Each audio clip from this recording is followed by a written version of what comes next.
How would you like a 15% discount to my daily email, the stack of stuff, the show notes, discounts to the conference, all of that? All you need to do is text the word show to 33777. You'll get the annual subscription with a 15% discount to my daily email. You'll get the stack of stuff, the links to the show notes, discounts to the conference, and so much more. All you have to do is text the word show, SHOW, to 33777. Text show to 33777.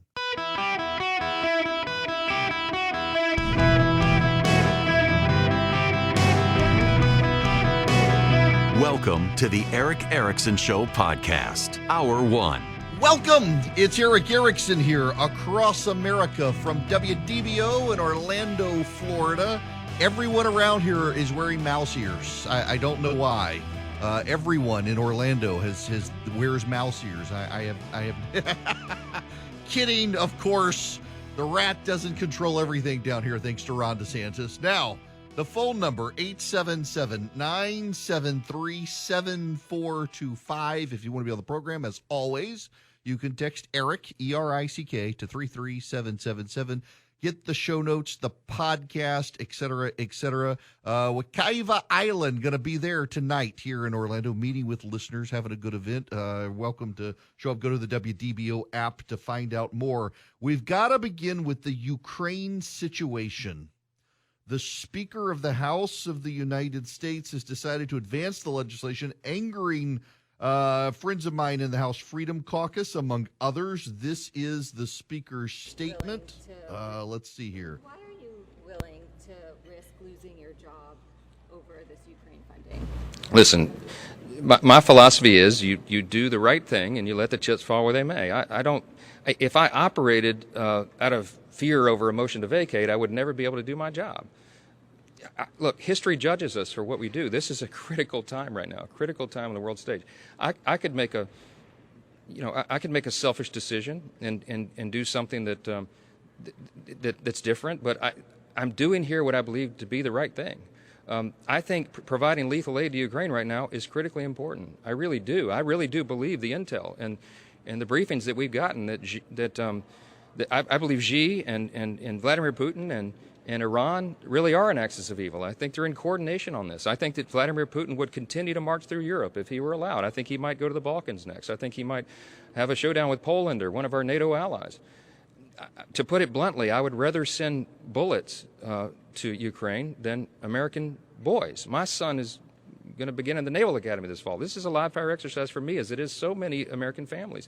This is not a game. It's not a joke. We can't play politics of this. We have to do the right thing. And I'm going to allow an opportunity for every single member of the House to vote their conscience and their will on this. And I think that's the way this institution is supposed to work. And I'm willing to take personal risk for that because we have to do the right thing, and history will judge. That's Mike Johnson, Speaker of the House. I think he's right on this. Conservatives are angry. They feel like he stabbed him in the back on some of his promises, and I get that.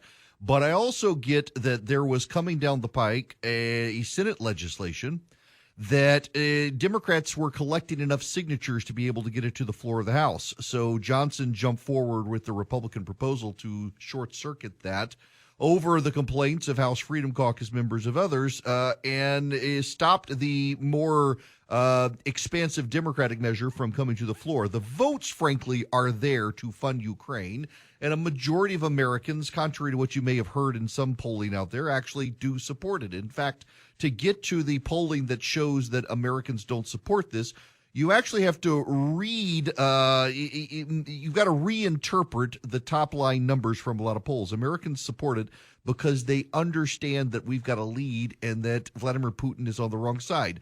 Some of the very few people who really oppose it are people like Marjorie Taylor Greene, who's, by the way, you should know, is putting forward a series of amendments, Marjorie Taylor Greene, that if you support the Ukraine funding, that you must then go join the Ukraine army. If you, as a member of Congress, is one of her amendment proposals. If you vote to fund Ukraine, you must go sign up to fight in Ukraine. I mean, the very reason we're doing this funding is to keep Americans from having to go. We're sending bullets, so we're not sending bodies. Marjorie Taylor Greene misses the subtlety there. Also, Marjorie Taylor Greene, and I'm not making this up, has proposed legislation as an amendment to the Israel funding that she wants to actually legitimately fund Jewish space lasers between Israel and Gaza. I thought it was, I literally, like, it's not April Fool's, I realized, but this has got to be a joke. Nope. Marjorie Taylor Greene proposing an amendment that our money that we will send to Israel to help them must go to fund Jewish space lasers. I thought she was concerned about the Jews having space laser technology. Now she wants to fund it? Next, it'll be Jewish mind control. Oh, these are not serious people. The speaker is one of the few serious people going here. I want to take a more expansive view of this for you, because let's understand how much of this operates. Ukraine, yes. Is it a kleptocracy? Oh, there's a lot of graft, there's a lot of greed, there's a lot of corruption. It needs to be cleaned up. Zelensky has been firing people in Ukraine. It's funny, they're calling him the kleptocrat. Actually, he's been firing a lot of people in the government that he's found were profiteering off the war in Ukraine. He's lost some actually pretty good strategic minds because they were also corrupt as all get out. And he wanted to get rid of them to try to re-earn the trust of Republicans in Congress. But the reality is this. Speaker Johnson believes the intelligence. You can say the CIA is misrepresenting this for their own interests, because the CIA, I hear now the neocon agenda and the warmonger agenda and stuff. It's a pejorative of people who I don't want to continue leading the world. So I'm going to slur anyone who wants to continue leading the world. I'm an isolationist, and it's easy for the isolationists to be isolationist and say, come home, because they know they're not going to win, so they can stand up and be contrarian knowing they're going to lose. But also, they totally ignore the fact that we have earned a massive dividend on the world stage by being the leader of the world. By being in the position that we are in the United States of America. We pay lower interest rates. We suffer lower inflation rates. We get more favorable exchange rates. All of these things benefit you. What the people who want to get off the world stage actually want is for you to pay higher prices. There's really no difference between them and the climate change people. It becomes horseshoe theory. The climate change people want us to pay to get off the world stage, stop leading the world, because we're bad for carbon, we're bad for pollution, and we should pay a higher price. Everything we do should pay a higher price, and that'll discourage us from spending. What the isolationists want is the exact same thing, not for the climate change agenda, but because they think that it will actually save us money. Now, at least the climate people are honest and accurate. If we get off the world stage, we're going to pay a higher price. The isolationists would have you believe if we got off the world stage, nothing would change. Actually, a lot would change, because China would fill the void, and China would get the favorable exchange rates. China would get the favorable interest rates. China would be able to suffer inflation less than us. However, because China's communist, its rates would be higher, which means our rates would be even higher than if, let's say, it was, God forbid, France or someone like that leading the world. At least the French, though socialists, still have capitalism in place, unlike the commies from China. We benefit by leading, you can call it American imperialism if you want to be a woke and talk about it as colonialism. It's funny to me, the right-wing wokes who talk about imperialism and colonialism, they do the same thing as the left. It is horseshoe theory. They're on the same side, betting against America. They want your costs higher. They want your way of life to come down. And a lot of it is like the religious fundamentalists who believe that they're so sinful that they should punish themselves.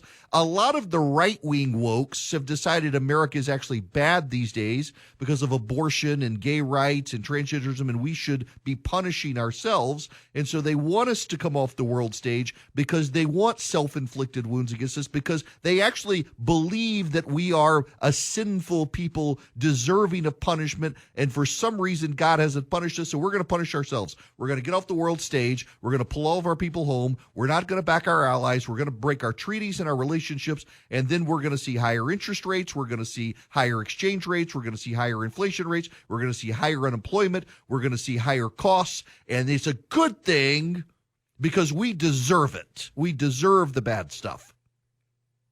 It's a shame in my mind to see members of the conservative movement become the Bet Against America crowd.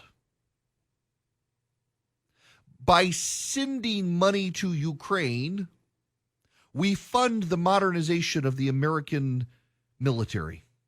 Because what we do is Ukraine buys from us our old surplus equipment, and we take the money at the company sending them the old surplus equipment, and we develop the modern equipment.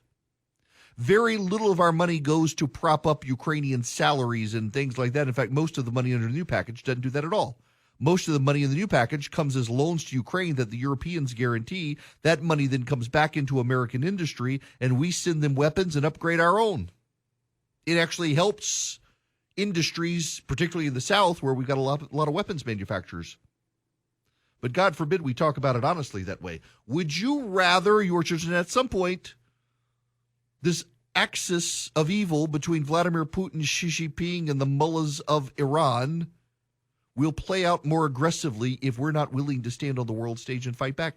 They know right now the reason they're doing this is there are far left and far right activists in this country who have turned into isolationists who want to get us off the world stage, and they're doing everything they can to push them to victory so that we cede the world stage. They can't beat us. Iran threw its best technology at Israel. And we and the Israelis, the Saudis, the Jordanians were able to wipe out 99% of it. The Russians have sent their best technology to Ukraine, and the Ukrainians were able to hold them back until they ran out of our weapons. They need more to hold them back. Our technology, our weaponry, our systems are still better than theirs, and they know that. So what they've done is they've through psychology, through propaganda, through twisting people's minds, through third parties, they've been able to make parts of the right and parts of the left become isolationists, knowing that they can't beat us, but if we will retreat from the world stage, they can take it over. So much of what you're hearing from voices on the left and the right demanding we not help Ukraine, demanding we not help Taiwan, demanding we not help Israel, is ultimately, at the end of the day, if you follow the chain out, designed in Beijing, Tehran, and Moscow as ideas to seed into the movements of the American political class to convince you to get off the world stage so that they can take it over because they know they can't beat us. And Americans are falling for the propaganda campaign. Members of the conservative movement have embraced this isolationist thinking, retreating from the world stage, not helping Ukraine. We will get dragged into a greater war. The question for Americans who don't want to fund Ukraine or Taiwan or Israel is, do you want your sons and daughters to die? I would rather fund these countries than send our kids.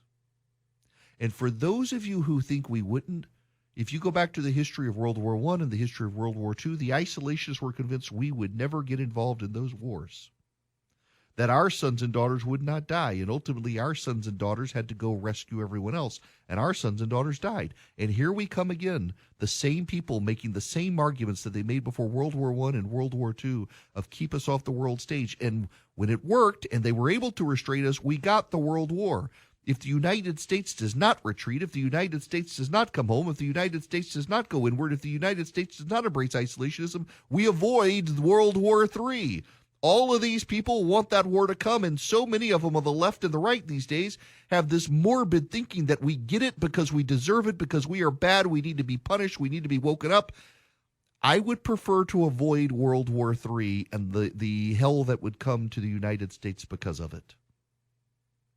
But I'm surrounded with a bunch of people on the left and the right who've decided we're bad. The left because we're capitalist, free market, superior. The right because cultural wokeism in America needs to be driven out, and the only way to do it is for it to burn. The only way to burn is for us to be isolationists and let war come to us. I say American imperialism is a good thing. I say America leading the world is a good thing. I say America leading the world against an axis of evil is a good thing. I say America leading the world and designing the structure of it so that we fund the arms for other people to fight the bad guys so our kids don't have to is a good thing. Your mileage may vary on that, but you would be wrong. Hello and welcome. It is Eric Erickson. The phone number 877-973-7425 should you wish to be on the program. I am happy to have you. Now, I got to tell you, there are two breaking news items happening now that you need to know about. One is home sales have posted their biggest decline in more than a year, reversing course after a positive start to the year. Both these from the Wall Street Journal. And now this. The 30-year mortgage rate has jumped by nearly a quarter point to 7.1%, the highest level this year.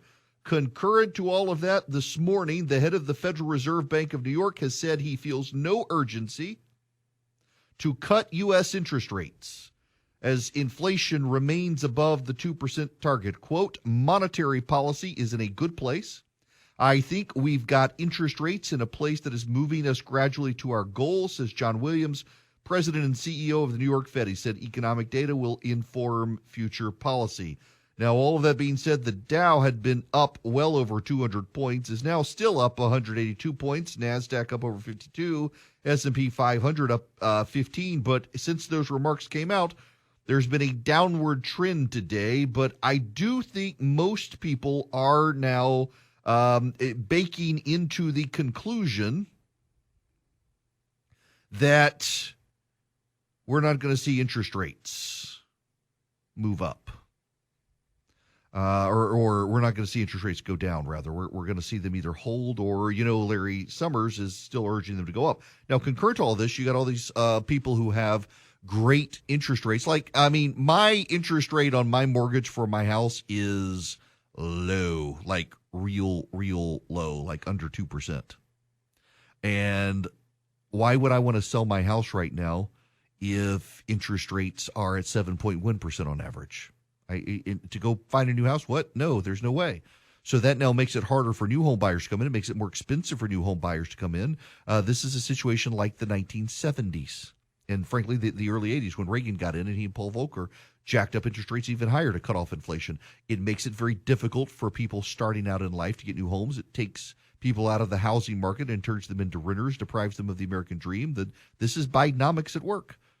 This is the reality of Bidenomics, and progressive economists warned them this would happen, and they rejected people like Larry Summers and said, no, this is new monetary thinking.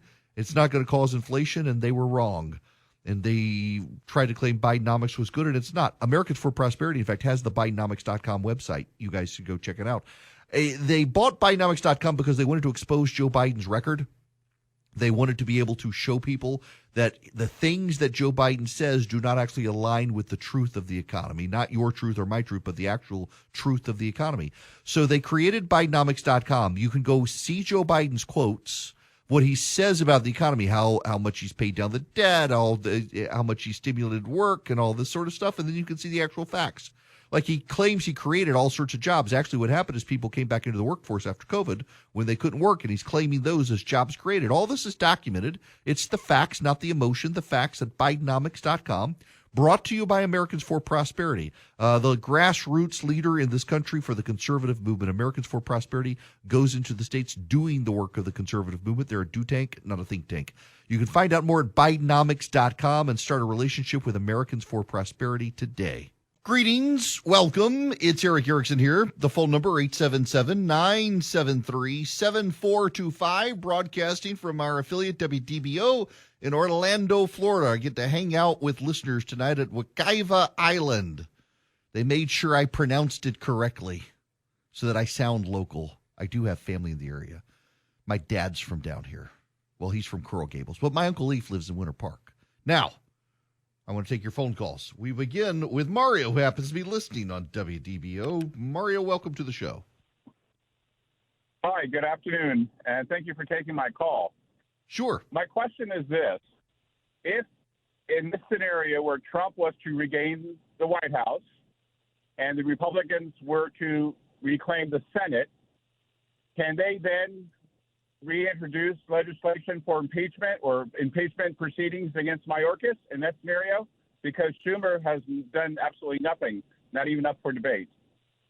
Okay, so if Trump wins the White House, Mayorkas is out of a job, and it's a new Congress.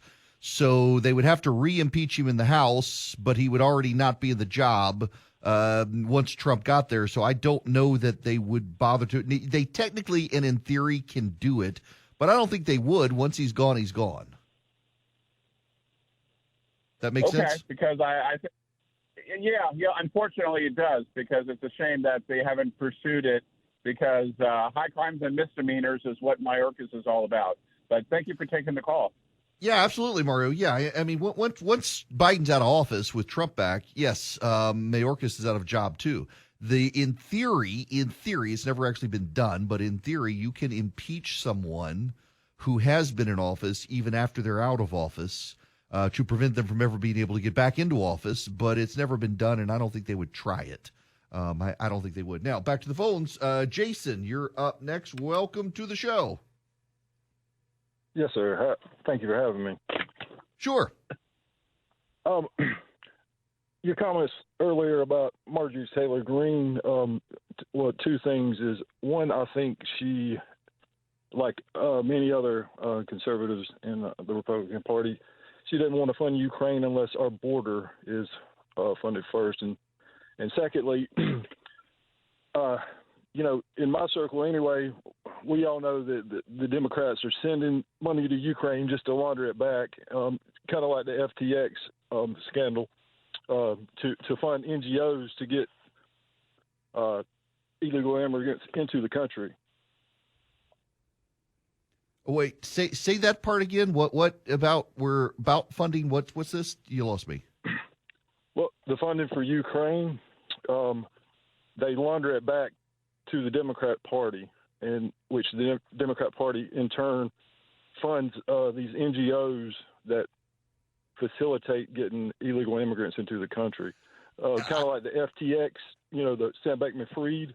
Oh, yeah. Sam Bankman-Fried funding all the Democrats. Yeah, I'm not aware of any of the evidence of Ukraine funding the NGOs. You're right. The Democratic Party absolutely funds the NGOs. I just haven't seen the documentation on Ukraine funding the NGOs. I've seen the documentation on where Ukraine funds the money, and most of it goes to groups like Raytheon and Northrop Grumman and things like that to buy weapons. I haven't seen them funding NGOs. I do support an inspector general because of something like that, and I do think we should fund the American border. I think we should be doing both.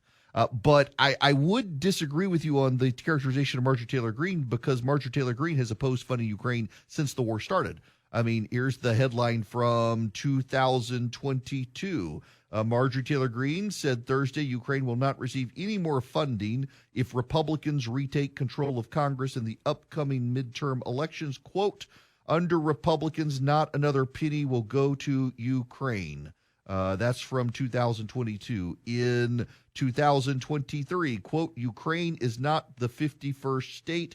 Marjorie Taylor Greene says, quote, the United States needs to be pushing for peace in Ukraine, not funding a proxy war with Russia. Ukraine is not the 51st state.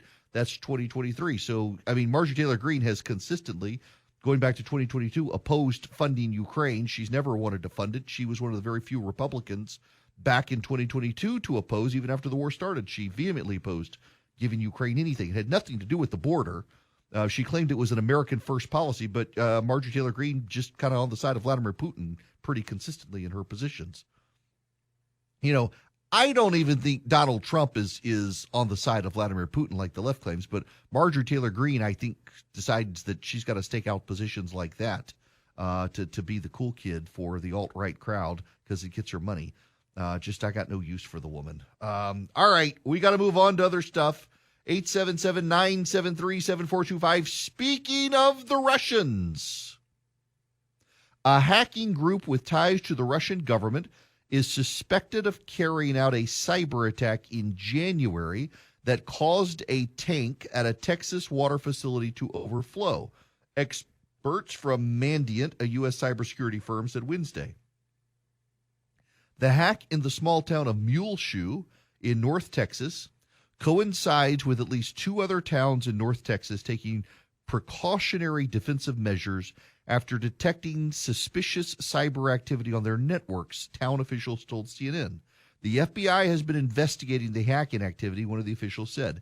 The attack was a rare example of hackers using access to sensitive industrial equipment to disrupt regular operations at a U.S. water facility following a separate cyber attack last November on a Pennsylvania water plant that U.S. officials blamed on Iran. The cyber incidents in Texas also help explain a rare public appeal that U.S. National Security Advisor Jake Sullivan made last month to state officials and water authorities to shore up their cyber defenses. Cyber attacks are hitting water and wastewater systems throughout the United States, and state governments and water facilities must improve their defenses against the threat, Sullivan said in a joint letter with the EPA. U.S. officials have been concerned that as many as the country's 150,000 public water systems have struggled to find cash and personnel to deal with persistent hacking threats from criminal and state actors. Now, you will recall there was a story a while back about a Vermont power plant that Russian or North Korean, and I think they blamed Russians at the time, hackers had subverted. Turns out that story wasn't true. Had this story come out and been fresh, I would have been hesitant to give it to you, but this is from January, and it's not just an outside PR firm pushing this, trying to get contracts. It actually is the government now saying this thing did happen in January, and they do tie it to Russian hackers. I know people in a lot of companies, and those companies have been hacked by Russian hackers in the past several months, and Eastern European hackers. This is becoming a phenomenon. In fact, major insurance companies are now offering insurance in case of hacking. It's become an insurance policy thing. The problem here is we might be too online as a nation. It has provided efficiencies for us to put waste treatment and water facilities online to reduce the number of physical personnel needed in locations when the computers can monitor things and send you alerts so you can reduce the number of people and then drive down costs and save money and provide efficiencies. We're reaching the point, though, where we've become so efficient with this stuff that we've become more vulnerable. Efficiencies have given us vulnerabilities. We don't need everything tied to the internet. Like, for example, in my house, I have lights that are connected through the internet. I can turn on and off on my phone wherever I am in the world. They have certain programming. They know if I'm close to the house, certain lights come on at night if they're off so that I can see when I get in, and then they turn off after a few minutes. Things like it's very convenient. And I use a system through Apple that's actually pretty secure, so it minimizes hacking just given the setup. But there are a lot of these Internet of Things systems that are quite easily hackable. And if I didn't use this system, I probably wouldn't use the system because some of these systems are so vulnerable. But at some point, the trend became that everything needed to be on the internet. Like I got a pellet ice machine, one of those GE Nugget ice machines. Bought it for my wife. We had an old ice maker. It broke. We were without it for a while, so now I got this one. It's Wi-Fi ready. I've never used the Wi-Fi with this. I don't understand the Wi-Fi. It makes it more expensive. It adds components I don't need. It drives up the price, and for some reason they try to sell, it's got the Internet of Things in it. You can control it with the internet. Why do I need to control an ice maker or a garbage disposal or even a refrigerator or a washer or dryer with my phone? Why does it need to be connected to the internet? But there are people out there who decided, hey, we can make a fancy washing machine. We're going to connect it to the internet. Well, you know what you've done? You've allowed the Russians to control your wash-dry cycle. There's no reason to connect everything to the internet. There's no reason to connect all of these utilities to the internet except you want to save on employees by connecting everything to one mass portal for monitoring. And the problem is that's made us very vulnerable as a country. Perhaps some inefficiencies in the system are a good thing. I like efficiencies. I was having this conversation with Charlie earlier. You know, when you talk to people in the South, you tend to get these long conversations. They shortcut them with things like y'all instead of you all. Because otherwise the conversation would be even longer. More syllables, more words, more Southern speak. It goes slow. Yanked. As opposed to saying you are not or you ain't. Ain't gonna do that, y'all. I mean, it's a long conversation, but it would be even longer because they don't say, you ain't gonna do that, y'all. They say, you ain't gonna do that, y'all. which is a long, drawn-out, inefficient conversation, but you throw in the efficiency of Southern slang to make it go faster. There's some level of efficiency built into slow Southernism to speed it up. But when you get too efficient, you sound like you got a corn cob up your butt in proper English, and it's, when it comes to technology, extremely hackable by the Russians and the North Koreans and the Chinese and the Iranians. We don't necessarily need everything on the internet. We need to start rethinking this. It makes us vulnerable. Our power grid, waste treatment facilities, water management facilities. They're gonna over-chlorinate our water. Oh my gosh, they're gonna put too much fluoride in the water. They're gonna fly the chemtrails and pump the chemtrails into the fluoride in the water, and it's going to control your brain. It's amazing what the hackers can do. I just think we need to build more inefficiencies into some of these systems that are deeply vulnerable. And now, of course, we got, I don't know if y'all saw this, Brett Baer highlighted this on Fox News. The federal government confirms more than 1 million Chinese gotaways last year in the United States. More than 1 million, they estimate, because they don't know for sure. More than 1 million Chinese illegal alien men escaped into the United States in the last year or so. We got problems on our hands. And, we can build inefficiencies into internet-connected systems. But, if you're actually at the substation with tannerite to blow something up, well, no efficiency is going to help you. Things we got to keep in mind. Now, I want you to keep in mind Old Glory Bank is doing something different. Instead of becoming publicly traded, they're looking for accredited investors. If you want to find out about owning interest in Old Glory Bank, you can go to own.oldglorybank.com. And you can find out accredited investors only. This is not FDIC insured. Your investment may go down. All the legal language you need to know. But also you get a bank account with Old Glory Bank. I've got one. It's great. I actually had to transfer some money the other day from my Old Glory Bank account into the other checking account we have. And they did it so quickly. I didn't have to wire the money. It just works for everything. I had a bank for a while. It'll go nameless. And it can take 2 to 3 days to move from one account to another. 24 hours, Old Glory Bank. I mean, it was quick. Did it yesterday afternoon, was in the account this morning. They're so efficient. They play well with so many systems. They're such a great, innovative bank, and they're not going to cancel you. I don't know if you saw this. John Eastman, President Trump's lawyer, USAA and Bank of America, I think were the banks that have canceled his bank accounts. Old Glory Bank will never cancel your bank accounts. They don't care about your politics. They don't care who you do business with. As long as they're legal transactions, they're not going to prohibit you from doing them. They're never going to debank you. That's why Old Glory Bank is my bank. I have been a consumer of Old Glory banks since they started. OldGloryBank.com, 8 minutes or less, you can get an account with them. If you're interested as an accredited investor in buying into Old Glory Bank, you can go to own.oldglorybank.com. That interest, not FDIC insured.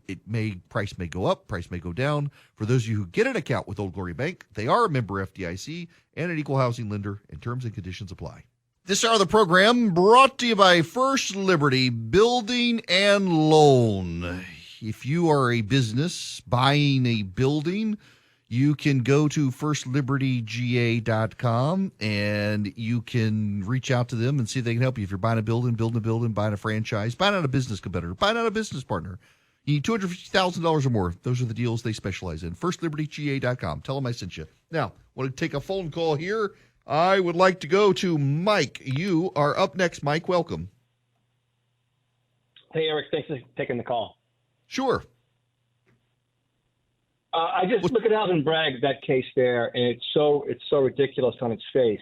I'm just wondering how there's no accountability.